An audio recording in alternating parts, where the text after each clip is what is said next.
What's up, YouTube? Midnitekrawlr back up in this piece, and it's that time for a special October edition of Picked Up and Watch.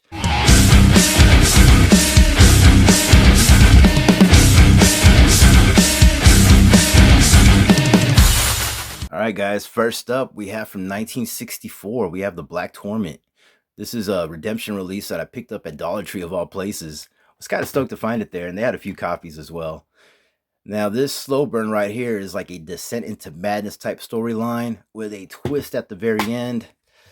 Man, calling it hammer light is a bit of a stretch. Just didn't do enough for me, I'll put it that way.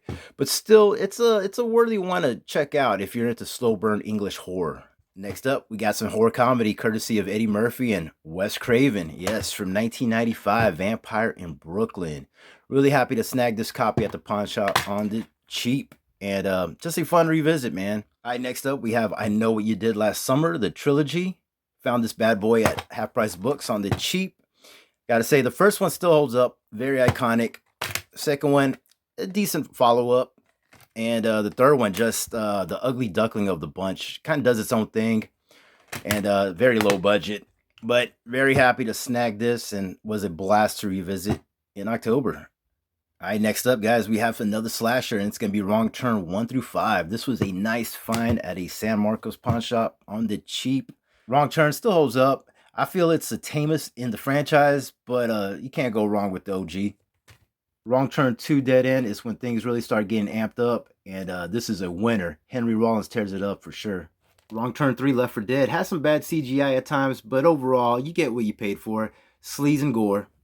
Wrong Turn 4, Bloody Beginnings, you get some more sleaze and gore, but this time in a snowy atmosphere.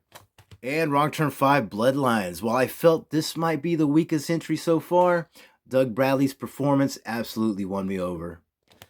Picked up some Japanese and South Korean horror. Let's jump into that next. All right, kicking off that Asian horror stack, we have The Wailing from 2016. And this one right here is a banger, guys. Highly recommend you check this out if you're a fan of black magic films, especially the ones from Hong Kong in the 1970s. The Wailing will definitely be right up your alley. Next up, it's Bedevilled from 2010. And this one right here is a beast of a film. This one might also cater more to the fans of extreme cinema, as it deals with a woman who has reached the breaking point, has lost it, and is now seeking vengeance with a sickle and other means of taking out those that have wronged her.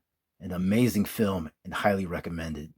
Next up, it's Over Your Dead Body from 2014. This is directed by Takashi Miike, and two scenes that really stood out for me was a self-mutilation, self-abort scene and a fetus skull-munching scene.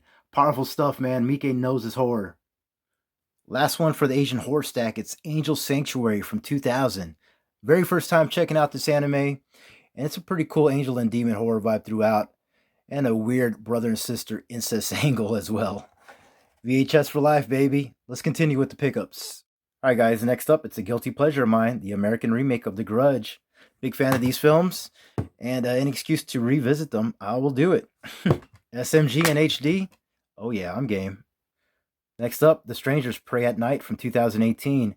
And I gotta say, this one delivered, man. I wasn't expecting much, but I got exactly what I wanted. I got your annoying characters making dumb decisions and getting their just desserts. Oh yeah, so much fun. Next up, it's Ghost Stories from 2017, and this IFC Midnight was picked up at a Dollar Tree. Pretty cool story about a skeptic truthbuster who gets the tables turned on him, and it has a really weird ending that kind of took away from it. But overall, it's definitely worth your time to check out. Also found a nice Blu-ray copy of It, and this one goes perfect on October or any rainy night. Just my favorite chapter. Chapter 2, definitely can skip. This one just does everything perfect for me. And last but not least, we have Assassination Nation from 2018. Mean Girls Meet the Purge. I can kind of see that. But yeah, if you like your girls with guns and getting their revenge, definitely check this one out. This town is crazy, man, and there's a lot of stuff going on. Too much to get into. This one would definitely need its own review, but it's worth your time. Check it out if you get a chance.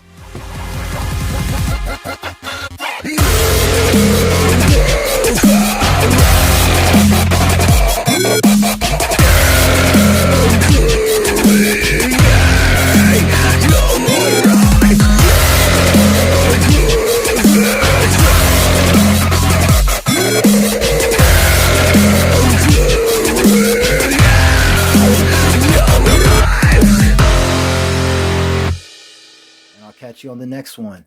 Peace.